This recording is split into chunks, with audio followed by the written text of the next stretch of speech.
So there we have it.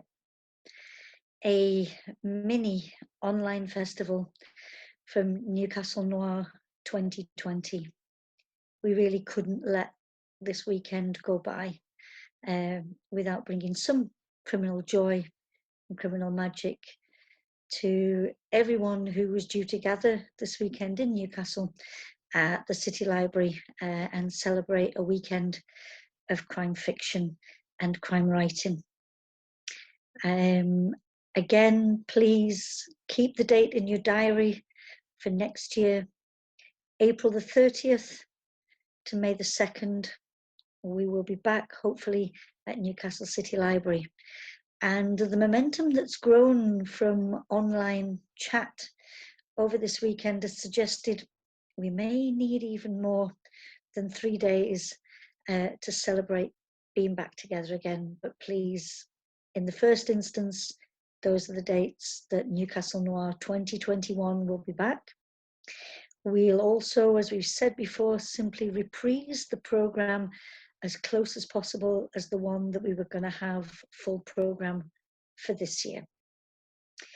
And there is a very distinct possibility that we might even have a mini part 2 to this weekend's online mini festival. Watch the space. Recordings are already being set up for the last weekend in May. But as ever, we'll put the publicity around and keep you posted. For now, to close, all I would like to say is huge thank yous. First of all, to the technical body behind the screen here, the wonderful Ross Fawcett. He was with us last year at Newcastle Noir, and he kindly offered to step in again for this year. Massive thank you, Ross, for making all this possible. Good stuff, thank you.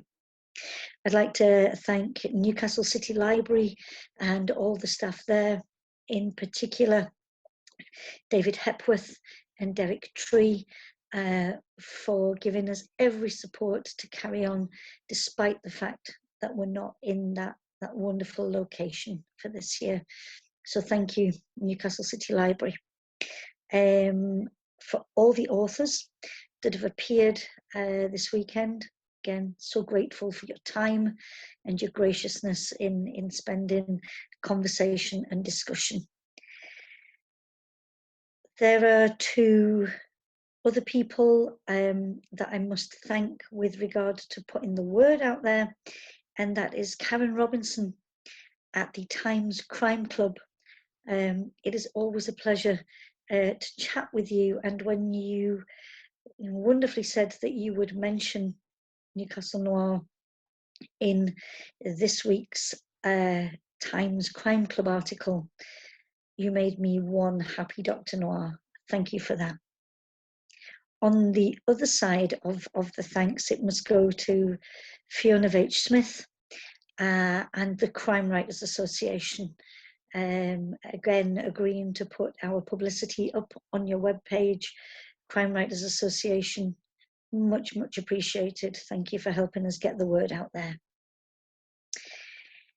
Then there's been a little army of bloggers over the week putting the word out. They were going to do this had the festival been in real life, and we agreed that they should do so anyway, because they were giving great shout outs to authors and to the festival, and beautiful blog posts that were put there, organised by Miriam Owen and those Newcastle Noir bloggers. Miriam and the team, huge thank you. Thank you for that publicity there. And last but by no means least, I just want to say somebody who we haven't seen during these recordings, simply because she is very busy with the day job, working from home. But you should know that by the evening, or in the evening, we are in constant conversation about how things should go, what should we do, what's the next step forward. So to that awesome partner in crime, who really just keeps me going all the way. Francis Walker, you're a star, a total star, and you keep the Newcastle noir vibe and the crime fiction addiction vibe going. So thank you to you. So viewers, readers, authors, thank you. Hope you've enjoyed the time together, and come back at the end of May, where hopefully we'll be back with Mini Newcastle Noir Part 2. Until then, stay safe and happy reading.